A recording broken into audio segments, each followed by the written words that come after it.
Hey guys, what's up? It's Chad Close here with CCGaming, bringing you another low poly tutorial. Today what we're going to do is we're actually going to keep going with our biplane. And I know this tutorial didn't start out as a low poly tutorial, but we're going to go ahead and just make it as one. And we are going to get started with one thing to note. This is a pre-recorded video. My sound recording for some reason did not work. So I'm going to work with this, doing a voiceover, but this is our look we're trying to go for. So as you can see, we're gonna still need to add our engines and our wings in, and we won't do any texturing this video, and we'll start rounding off the wings and stuff like that. So let's go ahead and first things first, these supports, they were looking a little bit too big, so I went ahead and just kind of scaled them down.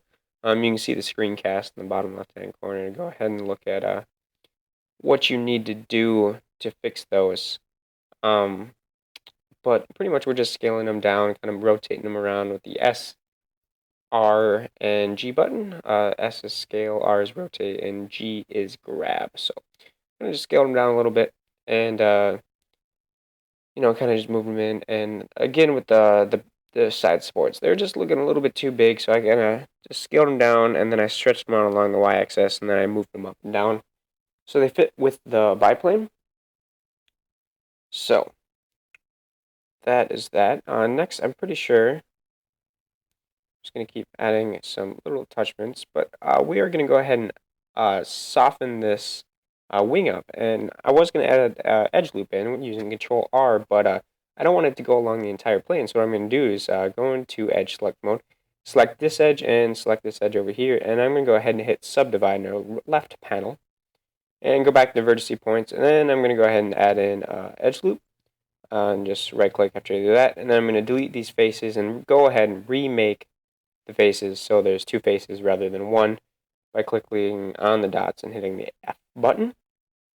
Go ahead and do that on both sides.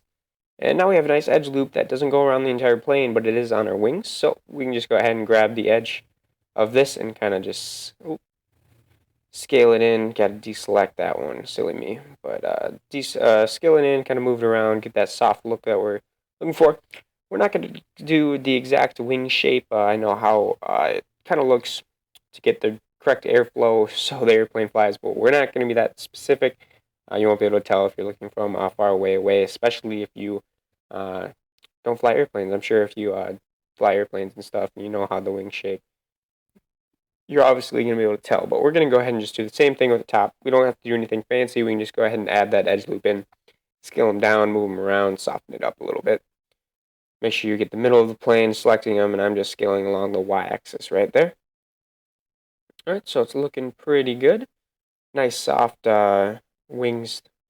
So let's go ahead, and I added on to my smoothing shading just so I knew if I had to recalculate, and kind of just to get a little bit better feel of what game engine is going to really look at this. So next thing we're going to do is we're going to go add in those wires. And how we're going to do this, I'm not actually going to duplicate one of these.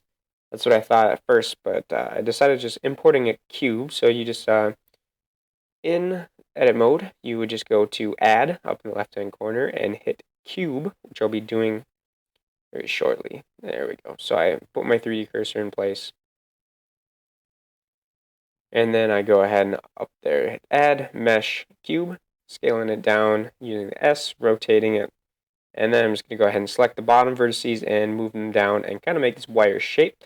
I initially made these just a little bit too big. Make sure you rotate the top too so it doesn't get that skewed look I had. But I duplicated it right here and just rotated 90 degrees and kind of put them in place. I had to do a little bit more rotating other than 90. But now they're that in place, and now I'm like, oh, they might be a little bit too big. So after I duplicate these and put them all in place, and kind of figure that out, and I'm like, oh, well, let's redo that. So go ahead and delete the back, or delete the front, I guess in this case, scale back the back ones. If you haven't checked out, I've published a new game for the Android market. It's pretty cool. Go check it out. It's called Target Shooter 3D Free. It's a free game, as the title says. So I'm just gonna moving these out, repositioning them. You can actually see up in the upper right-hand corner of the side supports that they're actually not touching the back of the top of the biplane. So you should probably fix that. Did not notice that, so I'm just going to go ahead and save this real quick. Make sure everything's in place. So let's go ahead and make that back wing. And what I'm going to do is I'm just going to duplicate the bottom front wing and kind of just drag it on. So I'm going to select all the vertices that are with the back wing, and I'm just going to go ahead and go around and select this loop. And then I'm going to hit Shift, Duplicate, and duplicate this, and I'm just going to go ahead and grab it and move it back and kind of scale it around, scaling down, scaling the y-axis. Just kind of get the desired look that I'm going for. Just positioning it. Go ahead and reposition it on the long y-axis, kind of fatten it up a little bit using scale Z. And there we go. So we kind of have a back wing position there. So now what I'm going to do is I'm just going to select these two faces on the side and kind of just delete them so we get a hole there that we can connect to. We're going to use the bridge tool ultimately, but the first bridge didn't really work out correctly. So I went ahead and kind of just added in a couple more vertices on the inside loop. And so once I figure that out, it's going to take a little bit. But I'm just going to go into the edge select like we did last time and select the top edge and the bottom edge right here. So select the top and the bottom because they have two extra vertices. Come on, past me. Go ahead and select those. And we're just going to go ahead and hit subdivide and then tab that up to 2, number of cuts to 2. And then go back into vertices, select both loops, and then go ahead and hit loop tools, circle. Or, oh, not circle, bridge, I mean. And as you can see, there's some bad shading, so we're going to go ahead and just go into the left panel and recalculate it all so it looks all nice, and it looks pretty good. So we have a back wing in there. Looks good. So next thing we have to do is we're going to have to add that wheel in. So I'm going to go ahead and just kind of take a peek of how I did it before, and it looks pretty simple. So I'm going to go in here, grab this face, extrude it, and then just scale it down, fatten it up a little bit, and kind of just get it in the right position, and then extrude it out. So this is kind of be the start of our support for our wheel. I'm just going to scale this down and make it a little bit more skinny. And go ahead and I'm just kind of peeking back at how it looks exactly. So move it up and scale it. And so how we're going to do this actually is we are going to look at the back and we are going to turn off clipping in our mirror on our right side. And then I'm just going to extrude it out along and then move it over. Make sure it's all rotated right, and then go ahead and extrude it back down. Then you can turn back clipping, and you're good to go. So now you have your back support. So let's go ahead and get that wheel. We're just going to copy the wheel we had in the front. So we're just going to go up there, hit L button, and select, shift duplicate, scale it down a little bit, and then go on to the top view using 7 and kind of just drag that wheel right into place. And there we go. So you can make it a little bit skinnier than that. And then bring your support in so it looks nice and connected and all good like that. So it looks like we're at about, oh, what is that? It's about 12,000 tries, 600 faces. Not bad, not bad. It's pretty low poly, I have to say, for a biplane. So let's go ahead and make this engine. So I'm just going to move this in and kind of feel it using the F button. And now I'm going to go ahead and make that propeller. And what I'm explaining right now is the propeller is going to be a separate object. So you can actually go ahead and just rotate that object along the y-axis and you can see it spin, which is pretty cool. So that's what we're actually going to do. So we have to make the origin point in the middle of that thing. So what we're going to do is select the top and the bottom point. Go ahead and Shift S and then go to cursor to selected. Tab out in the object mode, add in a circle, change the vertices to 8. And then go ahead and rotate along the x-axis, scale her down, and go ahead and let's start extruding this thing. So I'm just going back, kind of making sure I have the right look of what I'm trying to go for. Go ahead and extrude that out along the y-axis. And then we're going to go ahead and look at it again, but we're going to ultimately extrude it out again, make it a little fatter. Extrude it out and make a cylinder, and then go ahead and just fill that in. So now you have this kind of a bolt-looking shape in front of your plane, which looks good. So I have just added smoothing on there, so it looks ultimately fantastic.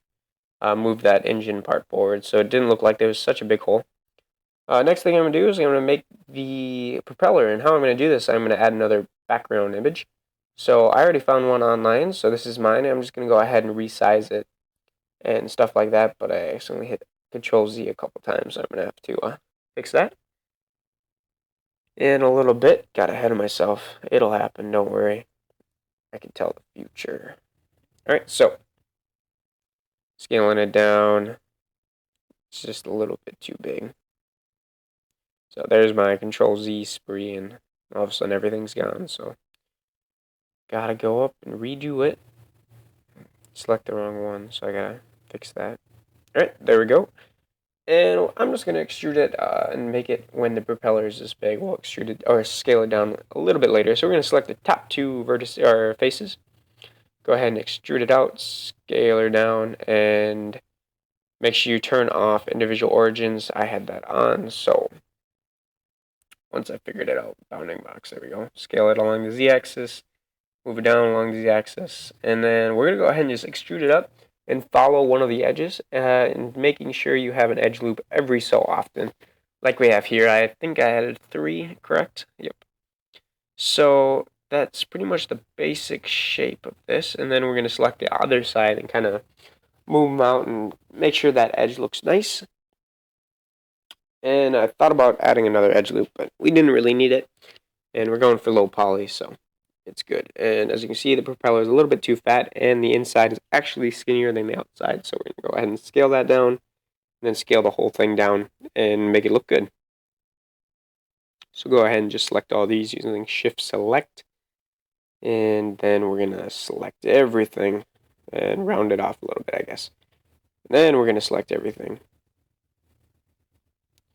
and make it skinny. And then we're going to go into object mode, hit Alt-H, and unhide everything and kind of scale down our propeller. And how we're going to do that is going to be using our 3D cursor. So we can go ahead and put it in the right spot, 3D cursor, and scale her down. Cool, cool. So now we need the bottom propeller, because that would look funny if it just had one propeller. So what we're going to do is we're just going to use an easy mirror modifier. So what we're going to do is delete this front face. And then we're going to delete all the vertices on the bottom half, just like so. Go ahead and add that mirror modifier along the y-axis. Make sure you have clipping on, and go ahead and apply that. Go back into edit mode, put that front face back in, and now you have a backwards propeller that won't actually do anything. So, after I figured that out, I'm like, this propeller looks a little funky. And I'm like, yes it does. So we go back in, and we go ahead and fix that. And how we're going to do that is we're just going to delete those faces in the middle. Yep, there we go. Delete the faces, select them all, and then we're going to go ahead and rotate that along the z-axis 180 degrees and move it over a little bit. And we're going to go ahead and use the bridge tool again like we used before. And there we go. Wham! We have our propeller. Looks pretty cool. You can rotate along the y-axis. Spins beautiful just like that. So let's go ahead and get our fins going. How about? Because, that's probably important to do. Make sure our time is going good. We got 13:45 and 13, or about a second back. So hopefully it's not too bad. We'll see. Hopefully I don't have to record this. It's pinky swear, or cross our fingers. I say pinky swear. Alright, so pretty much what I'm going to do is, after I failed the first time, don't worry about it, we're going to select all the faces. After I delete that, we're going to select all the faces that are going to be our back fin, which are the ones I'm selecting right now. Shift duplicating, and then I'm going to separate by going Control V, separate by selection. And then I'm going to go ahead and just delete all those faces, just like that. Alright, so now that I have all the faces good, I'm going to go ahead and square this off. So I'm going to select all those if I figure it out,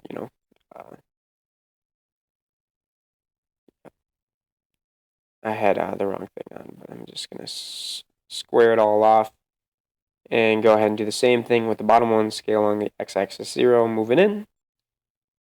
And there we go. I'm going to hit F button every once in a while. I'm not for sure. I'll try to keep a watch out for in the bottom left, but I'm pretty much filling in the faces as I go. So it's not a gaping hole if you look at it from the inside. So again, I'm just kind of squaring this all off and kind of filling them in as I go. So as you can see, now I have these flaps on the back, which look really nice. And I think right here is where I'm going to be filling them in. Select them all with the F button. And there we have that. And we're going to do the same thing with these. Go ahead and fill those in. And we're starting to look like a plane pack here with our fins. So after we select all those, fill those in just like I did right there. As you can see, the fins aren't connected, but you will not be able to tell when you're in a game. So unless you're actually going to walk straight up to it, then you might want to create some hinge pins or something like that in there. Otherwise, I wouldn't worry about it too much. So I'm going to do the same thing right here. I'm going to add another edge loop for our back pin. I'm actually going to select all these using vertices rather than the face select mode, but I would suggest the face select mode is going to be a little bit easier. Shift duplicate selection. I'll go ahead and delete those vertices that we don't need. And again, I'm just going to go ahead and square all these off. And to fill them in, you're actually going to have to make some new vertices right here. So I'll do that later. I'll point that out. But pretty much just keep squaring it all off and making it look pretty. And there we go. Scale that.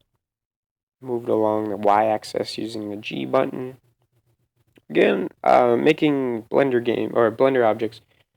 It's mainly those big three things: rotate, grabbing, scaling, and then once you're in there, you're going to be extruding with the E button. So it's really those main 4 keys, I guess, that really make airplanes. So make object. Did I say make an airplane? But yeah, that's pretty much what I'm using in this. Use edge loops every once in a while, but I'm kind of making this smaller, and as you can see, I made the mistake of hitting F, and I need an inside piece. But right now I'm just scaling this, making it a little bit skinnier. And I can't get it scaling down how I want, but it's alright. So got it skinnier, and then I'm going to go ahead and make the full wing a little bit skinnier. Make sure I delete these faces that I don't need. Scaling that along the x-axis, making it look nice. Do the same thing with the back. And right there, I extruded that vertice out right that I needed so I could completely fill it in nice and pretty. And I'm going to have to delete this face in the back. Just going to delete the edge, and I'm going to do the same thing right here. And then move that vertice in so it looks nice and pretty. And we have a back fin. Voila! Alright, so let's go ahead and make our front fins, I believe we do next after we save. Always save. And yes, we are going to make our front fins. And how we're going to do that, first things first, we're going to have to move all of our supports forward because they're too far back. So what we're going to do is just select them all. And maybe I don't do that first. Maybe I'm going to make the wing. Oh, maybe we're going to do that. So I'm going to select those, duplicate it. Go ahead and delete the vertices that I do not need. Or the faces I don't need, I guess. Alright, so looking good. So now I'm moving all the supports. Here we go. So just selecting them all using the L button, which means linked. That's how I remember it. So everything linked to the vertice that you're clicking. So just selecting all that and moving along the y-axis. So it's in the middle. And this one got pushed off the front, so I had to back it up a little bit. And same with the back supports. I had to move those forward a little bit. Alright, so it's all looking good. So let's go ahead and put our fin on. So again, just squaring this off using scale Y0. Making it look all pretty. And go ahead into the fin part and kind of scale Y0 and make it square. Looking good, looking good. So there we have our fins. I'm actually going to move the inside and out a little bit just so it's not completely connected to the plane. Go ahead and hit F, fill that in. So it looks pretty good. So we got our fins on there now. So next thing we're going to realize is if you rotate them, it doesn't rotate around the right spot. So we're going to go ahead here and just click in our 3D cursors where we want the pivot point, and then click on the object, transform origin to 3D cursor. We're just going to go ahead and do that for all of them. As you can tell, I kind of noticed the back fin is really big So I'm going to go ahead and fix that after I set up all these origin points. So go ahead and set up the back one. And now when I rotate them, the flaps are good, which is exactly what we want. And as you can see, this is a little bit big, so I go into edit mode, maybe, no, yes, there we go, come on. So I'm going to select those, move it forward, and as I just did, which you do not want to do, is I move the stuff in the edit mode, where now my origin is off, so I have to actually make the origin again. But what I do is I just select it all and move it forward, and then I move the object back. So there we go, grab that along the y-axis. And then I'm just going to move the object forward. And there we have it. So everything is looking good. Rotate that along the z-axis, you can see it rotates. Looks good. Go ahead and save that. See how much time we got left. And it looks like that is the end of the road. So that is it for this tutorial. Hope you guys like it. Make sure you subscribe, like, and stay tuned for more. See ya.